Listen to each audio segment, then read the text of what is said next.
the biggest walkout yet by nurses in England. As their strike escalates, healthcare workers say they're left with no choice. Every single day that I go to work, I worry about patient safety, and I worry that people are not in an environment where we can look after them properly. Also tonight, clashes erupt in Mayday protests in France, with police firing tear gas and water cannon. Closing time for good. It's revealed a dozen pubs and restaurants close every day.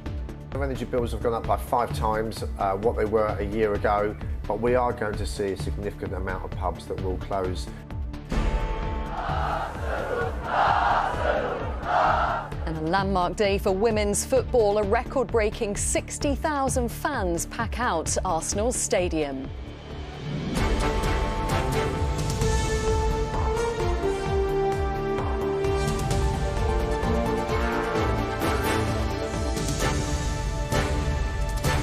This is ITV News with Kylie Pentelow. Good evening. Nurses in England are taking part in what's being described by their union as their biggest strike yet, as part of their long-running dispute over pay and conditions. For the first time, critical services like A&E and chemotherapy are being disrupted. The Royal College of Nursing has urged the government to get round the table immediately. But the government says the action is premature, as there's a meeting with wider unions tomorrow. Harry Horton reports. Across England today, nurses have once again walked off the front line and onto the picket line. Some health unions have accepted the government's latest pay offer, but those still striking say poor pay and conditions mean they have to keep up their fight. They just can't keep going on giving their goodwill anymore because they don't have anything left to give. Do you think there's enough determination to keep striking until you get this better pay deal? I think so, yeah. Every single day that I go to work, I worry about patient safety, and I worry that people are not in an environment where we can look after them properly. Members of the Royal College of Nursing walked out last night and will strike until midnight tonight. Nurses who work in intensive care, A&E and cancer care will be among those striking, but some exemptions are in place for critical care. Unite members at some ambulance services are also striking today and tomorrow. Ministers say today's strikes will be incredibly disruptive and will do little to help the 7 million NHS patients waiting for treatment. Ron Fluitt has a lung condition and has been waiting almost 2 years for a transplant. Every day I wake up, we think we're going to get the phone call. So today, are we going to get that phone call? I just don't know. You're in limbo. You don't know what your life holds, and it is in the hands of obviously the donors and the doctors and nurses.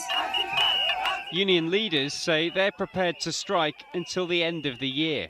And that's really unfortunate that we may have to do that and push these people onto picket lines to then. But we can actually draw them to a close very quickly if the Secretary of State and this government does the decent thing for nursing staff and pays them a decent wage. Tomorrow, unions, employers and the government will discuss the latest pay offer, but some in the NHS say unless the offer improves, disruption will continue. And Harry's here for more on this. So, Harry, there's a big meeting tomorrow about this pay deal for health workers. What do you think is going to happen there? Well, we expect the majority of health unions will accept the government's latest pay offer, 5% pay rise, a one-off payment, and the government will then be able to implement this pay offer. Now, that doesn't mean strikes will stop. The RCN and Unite unions have said they will continue striking, hoping to get a better deal. They also say, look, it's not just about pay, it's about conditions as well. But it was noticeable today that those picket lines appeared to be smaller than they were at other strikes earlier in the year. And I think what the government hopes is that if this latest pay offer is implemented, as nurses start to see that extra money in their pay packets, then enthusiasm for future strikes for the rest of the year may begin to wane. OK, Harry, we'll leave it there. Thank you very much. Police have recovered a body after searching for a teenager who went missing while playing in a river with friends. A group of 5 teenagers were in the water in the River Thames near Lechlade-on-Thames in Gloucestershire last night when one failed to resurface. Police were called at around 10 o'clock last night, and the sad discovery was made after extensive searches today. The death is not being treated as suspicious. A man who was stabbed to death during a serious altercation near a nightclub in Cornwall has been named. Michael Allen was killed and 7 other people suffered stab wounds in an attack close to the Eclipse nightclub in Bodmin on Sunday. His family said he was a much-loved son. In France, a police officer has been seriously injured during Mayday protests as unions continue to demonstrate against new laws to raise the pension age. French officials say more than 60 people have been arrested in clashes in Paris, Lyon and Nantes. Ian Woods has more. Mayday, Mayday. A traditional day to campaign for workers' rights, but that shouldn't involve use of petrol bombs to attack police. A minority of French protesters in recent weeks have been intent on provoking violence, and the police have responded with force. But those who've led the street demonstrations in Paris and elsewhere argue that they do have public support to resist pension reforms. Neither a court ruling approving the measure, public fatigue, nor deploying water cannon have doused anger over the plan to raise the retirement age from 62 to 64. President Emmanuel Macron argues the country can't afford not to, but he pushed the law through without a parliamentary vote, inflaming opposition further. Into this bitter dispute stepped a British teachers' union leader, claiming there was a French lesson for everyone.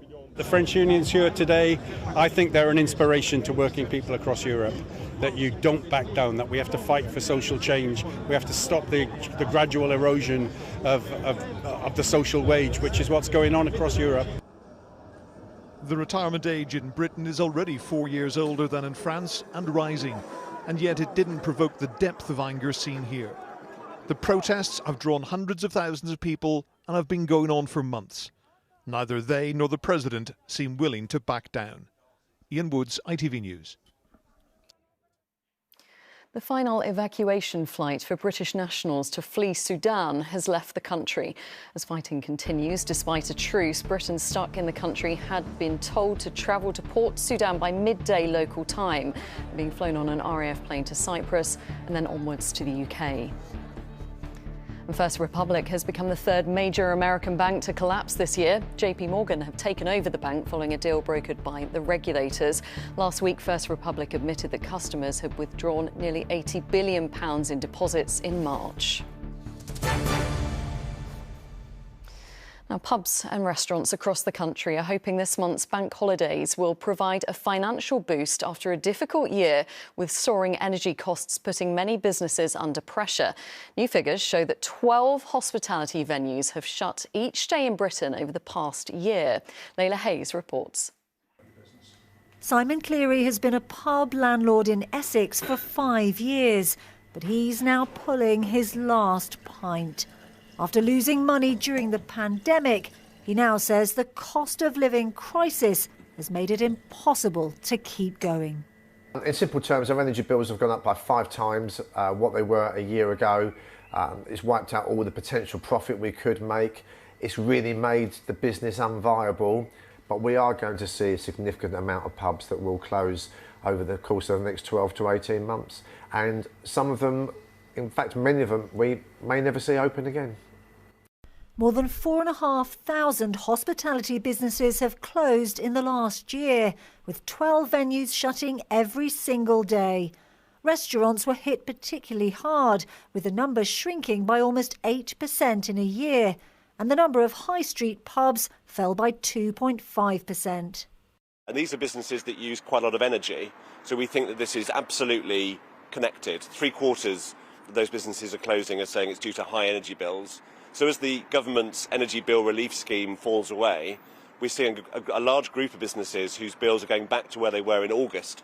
So they're not benefiting from the low energy prices around at the moment, and that's a group that's at real risk now. The government says it's provided unprecedented support to businesses who will be hoping the May bank holidays provide a much-needed boost. But for Simon and so many other hospitality venues, it's already too late. Layla Hayes, ITV News. Donald Trump touched down in Scotland this morning, saying it was great to be home. The former president, whose mother is from the Isle of Lewis, is visiting his golf resorts in Scotland and in Ireland. But it comes as Trump faces ongoing court action in the United States, as Peter Smith now reports. The 45th President of the United States touched down in Scotland this morning with an entourage of family and friends. Greeted by the sound of bagpipes, a welcome change for Donald Trump from the noise of litigation now mounting against him on the other side of the Atlantic. Last month, he pleaded not guilty to 34 felony counts, and this is the first time he has left the US since appearing in court. President Trump, are you here to escape your troubles at home?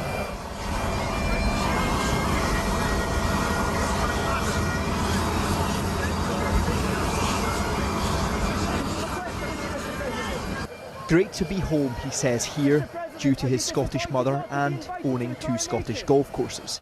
But as the red carpet was rolled up and his motorcade rolled out, it is no secret this is a man who craves the power of the presidency and badly wants to call the White House home once again, if he is allowed to run. The last time Donald Trump was in the UK in 2019, he was still US president. He now lands here in the northeast of Scotland as the only US president in history to be facing criminal charges.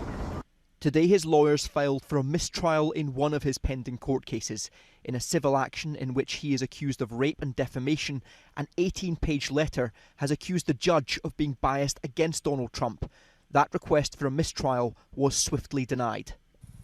President Trump has now arrived at his many estate golf links. His Scottish courses lost almost £4.5 million in year 2021. But today, in footage from his own media team, he announced work will begin on a new course here, named after his mother. She loved Scotland, was a great admirer of the Queen, and I got to know the Queen so well. But President Trump will not be staying for the King's coronation. He hasn't been invited. Instead, he's leaving for Ireland, where he also owns a golf course. Peter Smith, ITV News, Aberdeenshire. Now it's a landmark day for women's football. 60,000 fans are making their voices and feelings heard by packing out Arsenal's Emirates Stadium in London. The team are playing German side Wolfsburg right now, and Chris Scudder is there for us. Chris, never before have so many people turned out for a women's club match.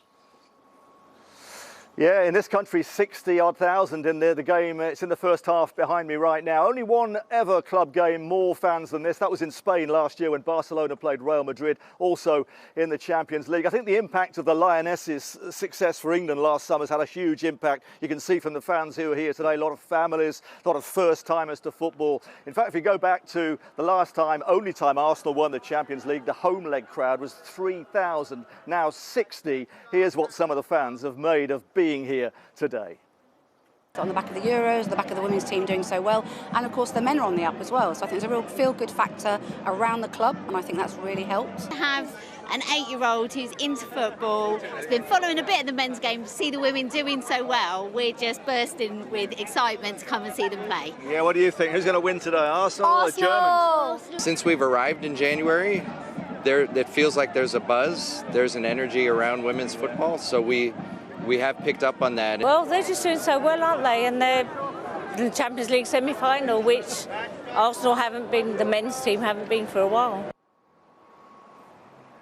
Yeah, lovely atmosphere. About 5 minutes to half-time. You heard the fans saying who's going to win. Arsenal, well, they are leading 1-0. Here's the goal that happened in 11 minutes of the game. A long ball forward. It was a bit hopeful, really, but the Swedish striker, Stina Blackstenius, with a great finish, taking advantage of some confusion in the German defence. So Arsenal leading 1-0 on the day, 3-2 on aggregate. If they can now hang on to that, there is a whole second half to come, then they will be through to the final of the Champions League, where Barcelona will be waiting. Good news so far, Arsenal leading in this semi-final second leg.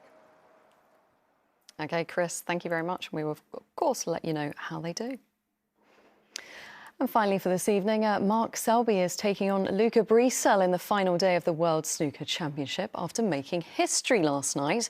This was the moment Leicester-born Selby became the first ever player to make a 147 maximum break in a final at the Crucible. Well, despite that, Brecel has extended his lead to 15-10 today, meaning he's just 3 frames away from victory. That's it for now. I'm back just after 10. I hope you can join me then. But from all of us here, whatever you're doing, enjoy your evening. Bye-bye.